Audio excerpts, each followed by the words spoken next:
Hello there, my name is Oscar Lugo, and my presentation will cover auger cast piles as they are becoming more popular due to their rapid construction rates as well as their economic feasibility. A quick introduction on foundations prior to getting started. Foundations have been used for years to transfer structural loads onto soils for support. Essentially, the foundation is the element that creates the link between the structure and the ground. Below, the illustration shows two separate types of foundations. To the right, you have deep foundations, and to the left, you have your shallow foundation. Types of foundations. As previously mentioned, there are two types, shallow and deep foundations. Shallow foundations are used to transfer loads near surface rock or soil, and are generally used for lighter loads. Deep foundations, on the other hand, are typically used for greater loads, which are transferred well below the ground surface, as shown in the illustration below. There are three types. There are driven piles, drilled piles, and auger piles, which we'll be focusing on for the remainder of the presentation. Construction and installation. First and foremost, without any advancements in drill rig design, this method of pile construction would not be possible. There are three phases to the construction of auger cast piles, as illustrated in the figure. The first phase consists of drilling of the auger. Once it has reached its design depth, the auger is then withdrawn while simultaneously pumping concrete. Upon complete removal of the auger, the pile's steel reinforcement is then placed. Drilling. A typical auger that is used for drilling is 0.3 to 1 meters in diameter and has a stem length of 30 to 35 meters, although these dimensions may differ based on pile design. During drilling, it is extremely important for the operator to maintain a constant penetration rate. If rotation is too slow, mining may occur. Conversely, if rotation is too fast, the auger can act as an Archimedes pump and convey the soil up to the surface. Withdrawing and cementing. This process occurs once the auger reaches its design depth. Prior to the pumping of concrete or grout, it is necessary to lift the auger a small distance in order to allow the release of the hollow stem plug. Pumping of concrete is a critical part of the overall process as pressures within the auger are closely monitored.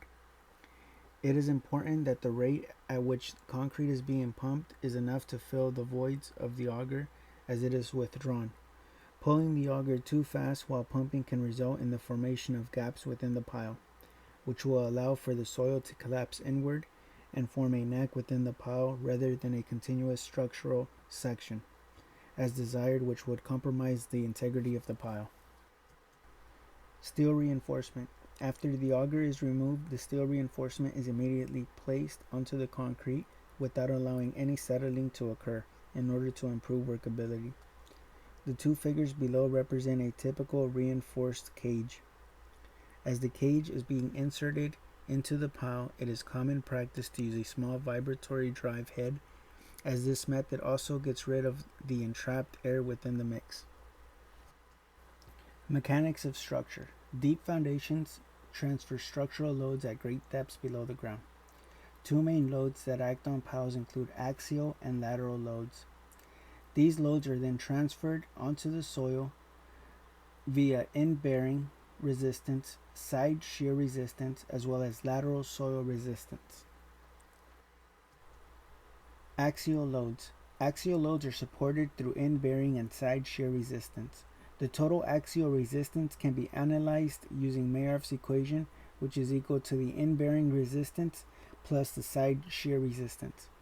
The in-bearing resistance can be calculated using the two bearing capacity factors shown in the left, and the side shear resistance can be calculated using the unit skin friction shown in the diagram to the left as well, multiplied by the surface area of the shaft. Lateral loads. These loads are limited by shearing capacity of the surrounding soil, which can be calculated using the equation below, where gamma is the average unit weight of the sand or soil, d is the diameter of the pile, L is length of the pile, and K sub B is the passive earth pressure coefficient. Piles are classified into short and long piles depending on the ratio between the length and diameter. Short pile capacity is limited by surrounding soils, whereas long piles are limited by the flexural strength of the structure. Challenges: construction and installation. Soil mining and removal of excess soil can be caused due to poor penetration rates. Also, quick settling of concrete can pose a challenge when installing steel reinforcement, as this may reduce workability. Project conditions often pose a challenge within themselves, as unknown gaps within the soil are difficult to predict during drilling, as well as outdoor temperatures, which can increase curing time and increasing overall construction costs. Concluding summary: auger cast piles are an increasing popular choice for practical deep foundation applications. Therefore, understanding the elements of the construction process, the mechanics of the structure, and also its limitations can lead to proper applications of this method as a solution to a deep foundation project.